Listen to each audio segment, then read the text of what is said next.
When working with large assemblies, view manipulation is vital to a good user experience, and over the years, SOLIDWORKS has worked hard to optimize view manipulations on the screen.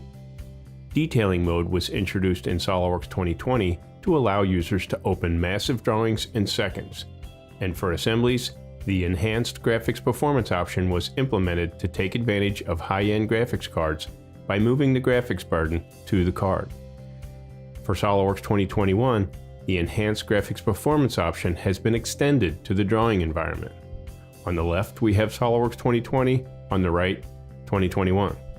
In this side-by-side comparison, the same 5-sheet drawing is opened.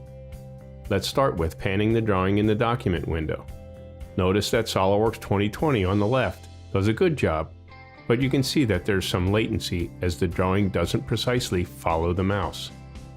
The same panning action in SOLIDWORKS 2020 on the right is dramatically faster and keeping up with the mouse, providing a much better experience.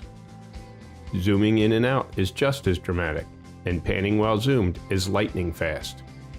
For comparison, we'll repeat the same steps in SOLIDWORKS 2020. Again, notice the latency, which can sometimes be confusing as you can overshoot your zoom magnification due to the delay. Panning is better while zoomed in, but not as fast and precise as SOLIDWORKS 2021.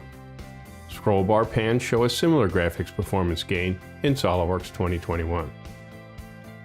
The second sheet of this drawing contains even more views of this 2400 part assembly, and the performance difference is even more pronounced.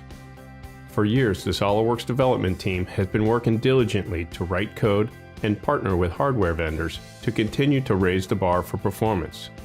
With the Enhanced Graphics Performance option paired with modern OpenGL 4.5 graphics cards, SOLIDWORKS 2021 is surely a validation of the hard work.